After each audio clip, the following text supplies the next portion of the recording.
Émilie. Bienvenue dans mon podcast Les Cachotteries d'Émilie, où on se parle des savoirs qui sont divulgués seulement entre femmes et qu'on ne discute pas nécessairement avec chérie.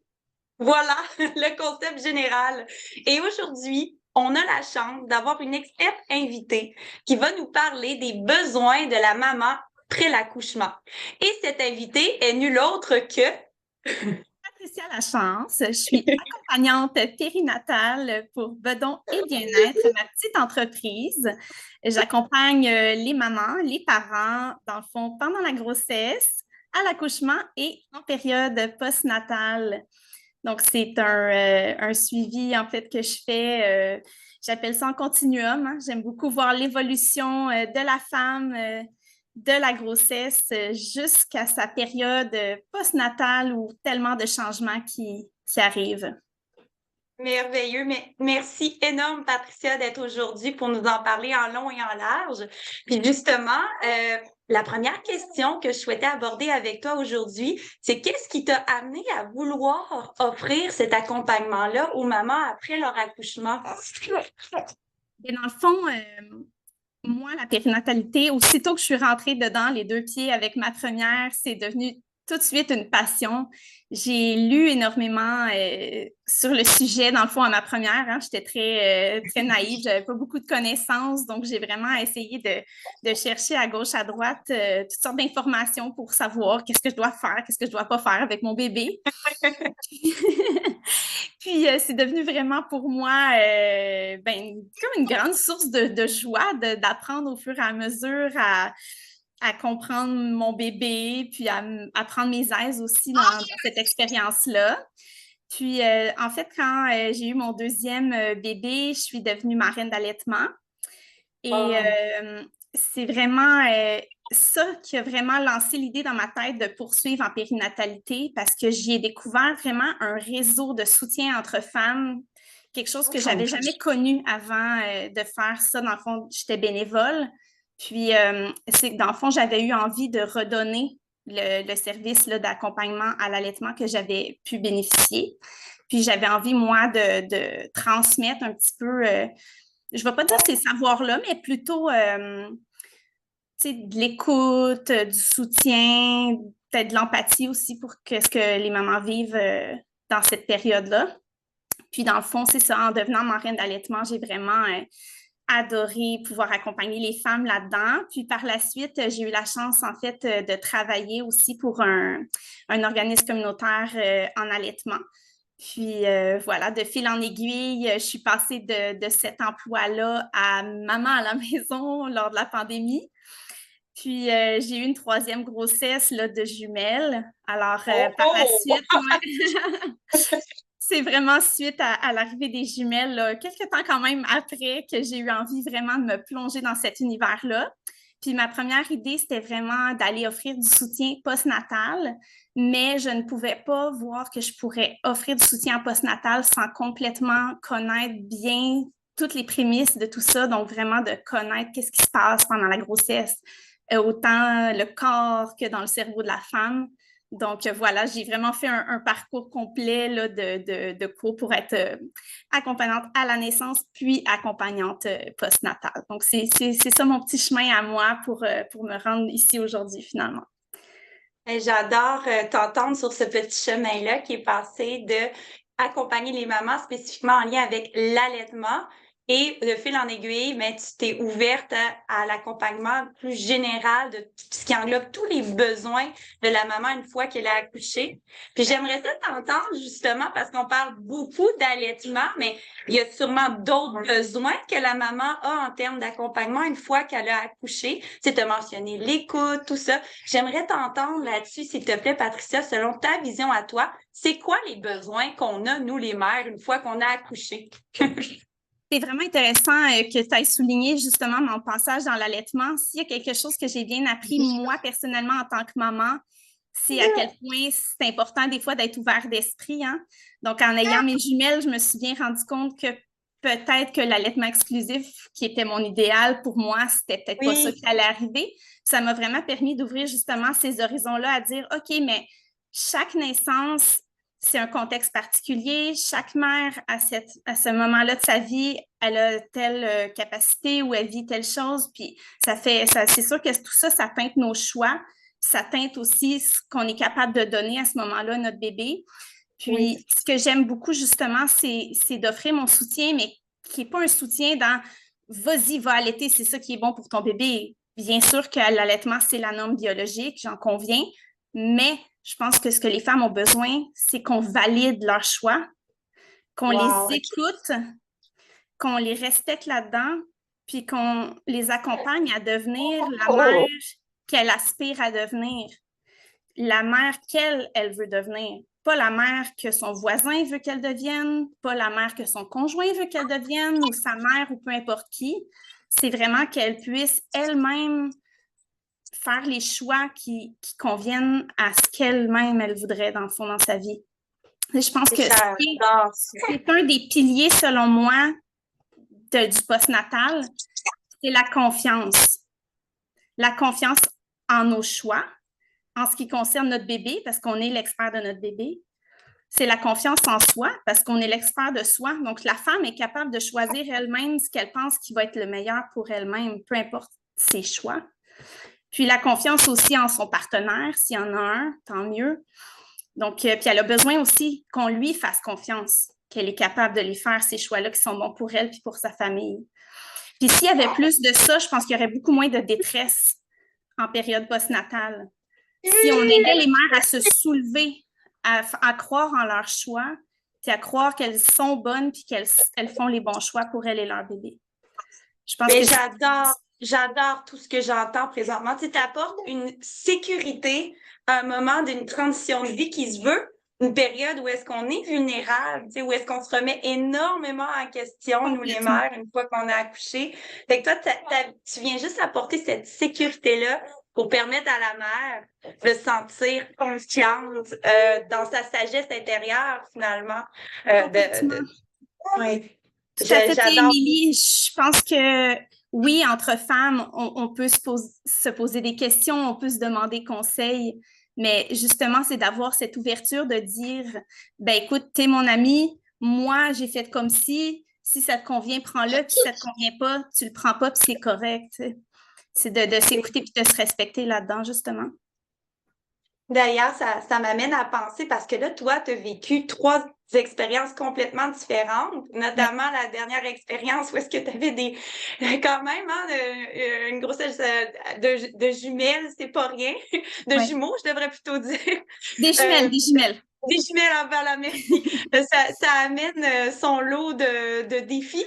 Puis, toi, comment tu as vécu ça au niveau personnel? L'expérience quand toi, tu es devenue maman, en termes de besoins, est-ce que tu as vu que à chaque expérience, ça a varié? Tu avais des besoins différents ou il y a quand même un fil conducteur entre tout ça?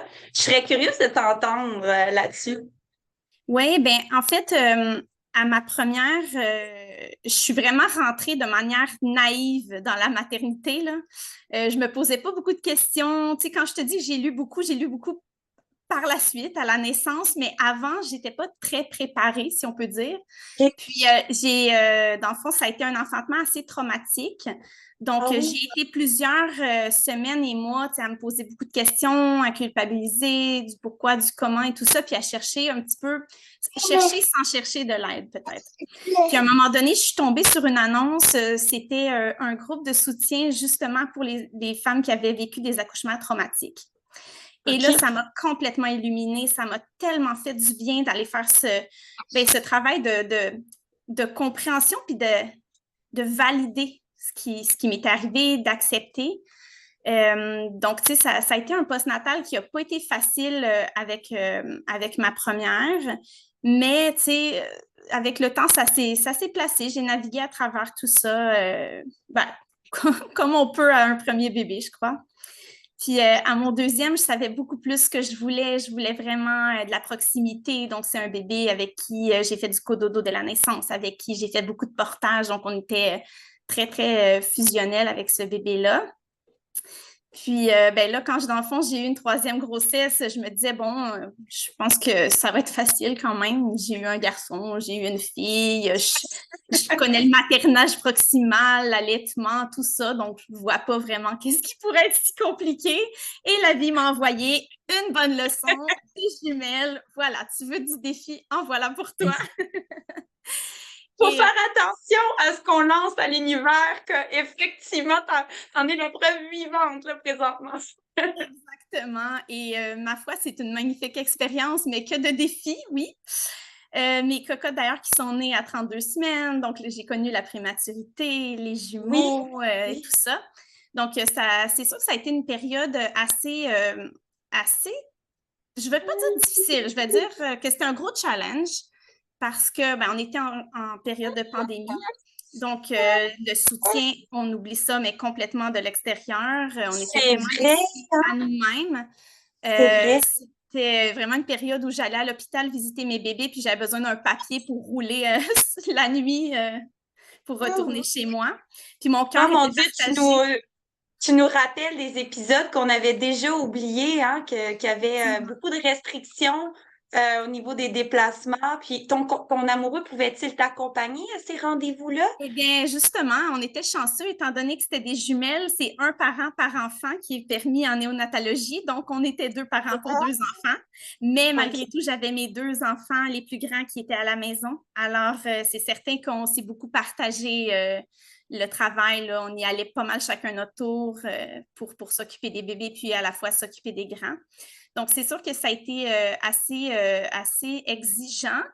Mais malgré tout, je trouve que le fait d'être accompagné tous les jours à l'hôpital, c'était quand même aidant. Tu sais, c'est comme si c'était du soutien quand même.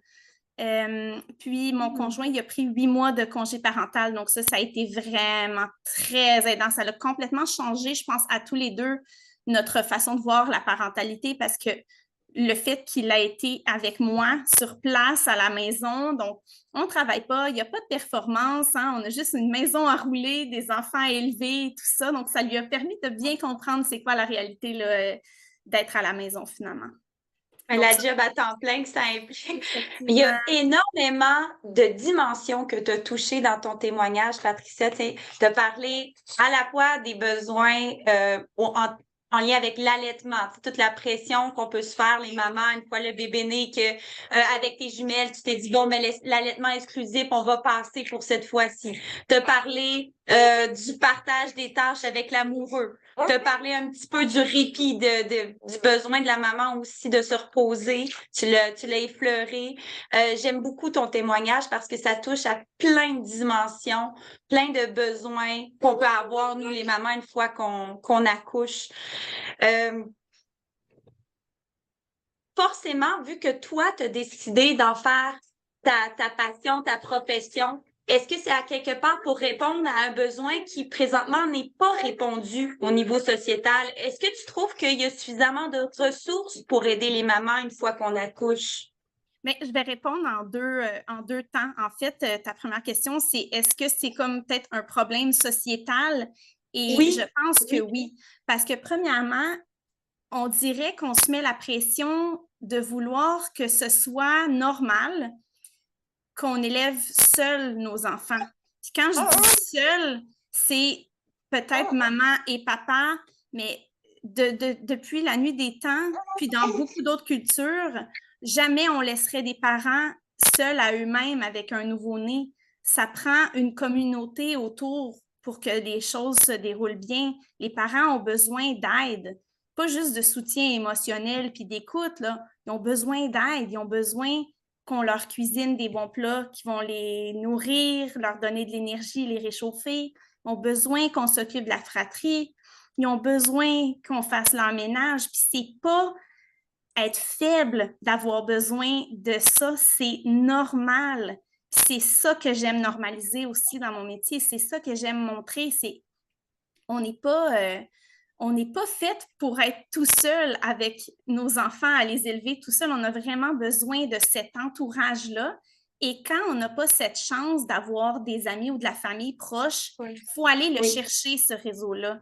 C'est là que je vois que j'ai une place vraiment de choix auprès des familles. Puis c'est vraiment magnifique et beau que les familles me laissent entrer dans leur intimité, comme tu disais au tout début, dans une période où ils sont tellement vulnérables. Au début, souvent, les familles, je viens chez eux, puis là, ils ont tout fait le ménage parce que là, ils veulent pas que je voie le passeur dans la maison. Puis je suis comme, non, je viens vraiment t'aider, puis tu peux être toi-même, puis tu peux être en pyjama, puis tu peux laisser les choses traîner. Je m'en viens t'aider. Je m'en viens pas te juger, puis je m'en viens pas te noter sur la propreté. Donc, c'est Ah, vraiment... ça, c'est un bon point que tu amènes, hein, parce qu'il y a beaucoup de mamans qui ont de la visite une fois que le bébé est né, parce que les gens veulent voir le bébé. Des fois, la visite vient pas vraiment nous aider, justement. La visite vient plus nous apporter un lot de responsabilités ou de soucis supplémentaires parce qu'on veut bien paraître, on veut bien les accueillir, malgré qu'on n'a pas bien dormi toute la nuit. C'est un très bon point que tu amènes. Oui, puis c'est justement quelque chose que j'aime beaucoup faire en prénatal. C'est justement de venir ficeler un plan postnatal. Puis c'est OK. justement quelque chose que j'aime qu'on discute amplement. Qu'est-ce que tu t'attends quand la visite va venir? À qui tu penses que tu peux demander de plier une petite brassée de linge? À qui tu penses que tu pourrais demander de faire un petit balai? C'est correct qu'il passe voir le bébé, mais ça va être quoi ton besoin à toi? Parce que montrer le bébé qui a 2 jours de vie ou qui a 10 jours, ça ne changera pas grand-chose. Puis, tu sais, peut-être que pour les parents, c'est vraiment lourd d'avoir de la visite, justement, quand ils viennent tout juste d'arriver à la maison. Ils ont besoin de faire leur nid, ils ont besoin de se faire un cocon. C'est une grande période où on est vraiment dans une transition les premières semaines. C'est pas le temps de faire des parties. Écoute, si l'envie est là, peut-être de le faire une fois, mais je pense qu'il faut se donner le droit d'atterrir lentement, puis de demander l'aide. Puis en faisant justement un plan postnatal, ben, je pense que ça fait voir aux parents, wow, OK, je comprends là que mon bébé, ça va me demander beaucoup de temps. Pas juste parce qu'il est demandant. C'est vrai qu'au début, le bébé dort beaucoup, mais les parents ont besoin de ce repos-là aussi. Ils ont besoin pour se remettre sur pied, puis pour prendre un pas de recul, pour revisiter peut-être qu'est-ce qu'ils viennent de vivre, un accouchement. C'est tellement transformateur, c'est tellement une grande expérience.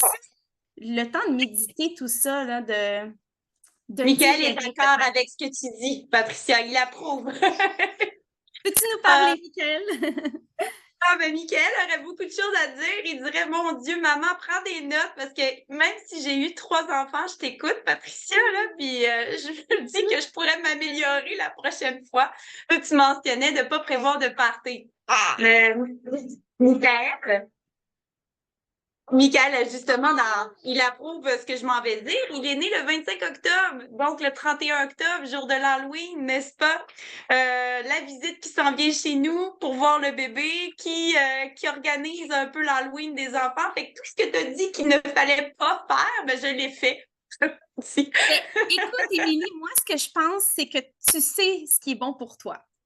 Alors, C'est vrai. écoute, peut-être que, tu sais, on est toutes différentes, hein? Alors, peut-être que toi, ton besoin de voir des personnes puis de montrer ton magnifique bébé, peut-être que toi, c'était plus grand que ton besoin de repos à ce moment-là, puis c'est correct. Donc, tu sais, justement, J'adore, tu amènes ça comme dans le respect on définit chacune nos propres besoins, puis j'adore ça. En même temps, j'ai envie de rebondir sur ce que tu dis, définir ses limites.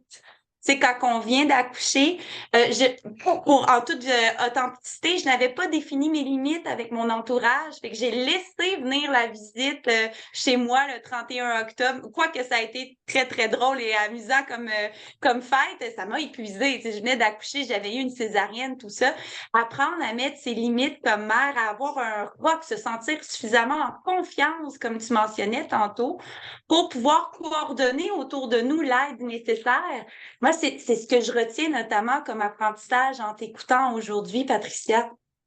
c'est tellement difficile, justement, pour certaines personnes de mettre ces limites-là, mais je pense que c'est le moindre respect qu'on peut s'accorder après tellement un grand travail on a mis au monde. Donc, c'est une personne qui s'en va se faire opérer. Assurément, les gens autour d'elle vont avoir coordonné sa convalescence, mais comment se fait-il que, justement, pour une naissance, on n'en fasse pas de même? Tu sais? Donc, je trouve Est-ce que justement, tu sais, au-delà de ce que moi, en tant qu'individu, j'apporte dans les familles, mais je pense que c'est important de normaliser la sensibilité de cette période-là, puis de justement, si on peut juste répandre des petites graines dans la tête des gens autour pour que les femmes soient mieux enveloppées puis entourées en période postnatale, je pense que ça ferait tellement du bien, juste, tu sais, d'avoir du doux puis moins de jugement. Oh! On en veut un Je- petit doux! J'ai presque une larme à l'œil parce que du doux, oui, surtout que on mentionne que c'est une période de vulnérabilité, mais il y a tellement d'éléments à considérer. Tu sais, comment s'est passé l'accouchement? Toi, tantôt, tu as parlé que ton premier accouchement a été très difficile émotionnellement. Est-ce que la personne a ou pas du soutien autour d'elle? Est-ce que il y a tellement d'éléments qui font en sorte que la personne peut se retrouver dans un niveau plus ou moins grand de vulnérabilité. Puisque De ce que détresse j'entends, et de oui, détresse aussi. oui, c'est vrai, c'est vrai. On peut aller jusque-là, on peut aller jusque dans la détresse. Puis toi, tu viens cerner la personne dans son écosystème pour lui apporter le soutien dont elle a besoin parce que, comme tu as mentionné, c'est triste, mais au niveau sociétal, on pense peut-être pas suffisamment aux besoins de la maman. Je sais pas si tu as déjà remarqué dans la fameuse Bible Naître et grandir qu'on donne à chacune des mamans avant l'accouchement. La section sur les besoins de la mère au niveau psychologique est très petite comparativement à tout le reste. Et ça, je trouve qu'en soi, c'est éloquent. Effectivement, Ouais. parce qu'on met toute l'attention sur le soin au bébé. Même, tu sais, quand les gens viennent visiter une mère qui vient donner naissance, tout Oui, de suite, ils vont se ruer sur le bébé. Oh, mais qu'il est beau ce oui. bébé, mais il est merveilleux, c'est un chef-d'œuvre. Puis, si la mère ose dire que ça a été tellement éprouvant, tellement difficile, c'est certain qu'elle va se faire dire, oui, mais regarde Oui, comme il est beau ton bébé maintenant, tu devrais être tellement contente de tout ça. Mais on a le oui, droit d'avoir trouvé ça difficile, puis on a le droit d'avoir trouvé tellement. ça merveilleux Oui. aussi. On a le droit de le dire que notre accouchement s'est tellement bien passé. Je me souviens, une amie m'avait dit, oh, j'ai tellement peur de te parler de mon accouchement parce que c'était tellement Oh, merveilleux que puis j'étais comme non, s'il te plaît, je veux que tu me remplisses les oreilles avec ta belle histoire, je veux que tu fasses vibrer mon cœur avec ta belle histoire parce que je pense qu'il faut qu'on s'imprègne de ces belles expériences-là aussi. Il faut laisser la en place, fait, dans le fond, à tous ces vécus-là, ils sont tous valides. oh oui, c'est exactement là où je m'en allais, tu sais, valider tous les types de vécus, qu'ils soient positifs ou négatifs, en lien avec la naissance, les besoins qui s'en suivent. Puis, Patricia, là, on est à une étape de l'entretien où je te pose la question, mais la question qui va lever le voile sur j'oserais dire une cachotterie entre femmes. Selon toi, est-ce que le papa y aide assez la maman après l'accouchement? Est-ce que tu trouves que les papas pourraient en faire plus? Est-ce que tu trouves que il y a un travail qui reste à faire pour l'implication des pères en lien avec les besoins de la mère après l'accouchement? Oh, c'est vraiment une bonne question parce que j'ai le goût de la renverser, cette question-là. Ah, OK, je t'écoute. Est-ce que les mères, ben, je vais dire, demandent assez l'aide? Parce que demander de l'aide, peut-être que j'utilise pas les bons termes, mais je trouve qu'avoir des attentes sans nommer ce dont on s'attend, c'est pas fair pour l'autre personne. Puis je C'est trouve que tellement vrai. oui, les Ouais. mères portent énormément de choses sur leurs épaules, mais si je peux me permettre de faire un lien avec ma vie personnelle, je constate que depuis que j'ose mettre des mots sur mes besoins envers mon conjoint, ben, ça lui permet de la prendre, cette place-là que je m'attends qu'il prenne. Alors que quand on a des attentes, mais que c'est pas nommé en tant que tel, ben là, à ce moment-là, ça devient difficile pour l'autre de prendre cette place-là. Et il y a aussi tout le volet où on parle beaucoup du lien d'attachement entre la mère et son bébé, on promouvoit l'allaitement, maman doit faire du pot à pot et tout ça. Puis c'est quoi en papa? C'est les couches, c'est tout? Ou aller porter le Non, bébé pour l'allaitement la nuit. c'est Tu sais, ça. les papas sont un peu perdus là-dedans. Là. Ils savent pas trop Exact. quoi faire non plus. Tu touches un bon point. Il Donc, faut plus faut oser demander, les guider, les papas, pour qu'ils nous aident plus, qu'ils savent quoi faire finalement. ben c'est ça. Tu sais, je trouve que dans ma posture d'accompagnante, j'ai beaucoup cette possibilité-là de parler avec l'autre parent, les pères, les coparents. Et j'aime beaucoup justement, mais dès la naissance et même avant, leur permettre de prendre une place dans cette expérience-là. Puis je pense que les pères qui ont pu s'impliquer pendant la naissance, par exemple, si on leur montre les techniques pour aider leur femme à vivre les sensations de l'accouchement, je pense qu'ils ont cette place-là qui leur revient dans la naissance, puis dans la grossesse, ben, je pense qu'ils ont vraiment plus déjà ce lien où ils ont envie de s'occuper du bébé. Et, Oui, oui. justement, je pense que si on leur expose les possibilités qui s'offrent à eux, autres, justement, oui, changer la couche, c'est aidant, mais on peut faire du bois-peau avec l'autre parent. On peut faire des massages pour créer le lien d'attachement. Oh, oui. Il y a plein de choses. Il y a le développement affectif du bébé. Je pense que c'est Moi, je des jeux. pensais que, excuse-moi de t'interrompre, mais je pensais que tu parlais du massage à la maman. Je dis ça de Ah, même, ben ça peut être écoute, une bonne idée. c'est sûr que ce serait une bonne idée aussi. On peut masser bébé, puis une fois que bébé dort, on peut masser la maman. Mais écoute, je pense que si les pères veulent s'impliquer, il y a moyen de le faire. Je pense que de plus en plus, il y a des pères qui veulent, mais je pense qu'il y a encore beaucoup de pères qui ne savent pas comment. Puis je pense que C'est c'est là qu'il faut un intéressant. petit peu percer le mystère. Puis, tu sais, de plus en plus, il y a des organismes pour accompagner les pères dans la parentalité. De plus en plus, il y a des acteurs masculins dans les maisons de la famille et tout ça. Donc, tu sais, je pense que c'est un travail en développement. C'est pas gagné. Mais je crois que les mentalités changent quand même. Puis c'est beau de le voir. Vraiment beau. T'as bien fait. T'as bien fait de renverser la question à l'envers, Patricia. D'ailleurs, c'est toi-même qui m'as ouvert les œillères par rapport à ça, parce que j'allais avoir une 3e césarienne pour la 3e naissance de mon 3e garçon. Là, tu m'as tout bonnement dit dans un café pendant qu'on discutait ensemble, mais prépare-toi une station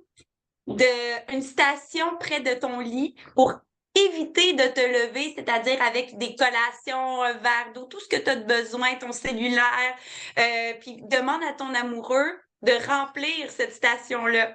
Mais imagine-toi que quand j'ai dit à mon chum dans sa liste de moyens qui pouvaient m'aider après l'accouchement, la station de césarienne, prenait ça au sérieux. Même que j'ai probablement jamais autant mangé d'aussi bonne collation. Et ça, c'est grâce à ton conseil, c'est grâce à toi qui m'as ouvert les œillères là-dessus. Ne pas hésiter à demander de l'aide, autrement dit. C'est une très belle conclusion, je trouve, à notre épisode, à la fois pour l'amoureux que l'entourage, ne pas hésiter, parce que ma grand-mère, elle aimait ça, dire ça, elle me le répétait tout le temps. Le pire qu'on peut se faire dire dans la vie, c'est non. C'est Mm. vrai. Une belle parole de Aurais-tu sagesse. Mais là, je ne veux pas accorder à moi-même ou ma grand-mère le mot de la fin. J'aimerais te l'accorder, Patricia. Est-ce que tu aurais un mot de la fin, quelque chose à transmettre comme message aux mamans qui viennent d'accoucher par rapport à comment elles peuvent se sentir, ce qu'elles ont besoin comme soutien, peu importe. Aurais-tu un message à leur transmettre? Je pense que ce serait juste d'être bienveillante envers elle-même. Que être mère, ça ne s'apprend pas du jour au lendemain. C'est un long chemin, il y a des embûches. On ne devient pas toute mère non plus au même moment. Pour certaines, elles vont se sentir maman dès qu'elles savent qu'elles sont enceintes. Pour d'autres, elles vont se sentir maman dès que l'idée de devenir mère germe.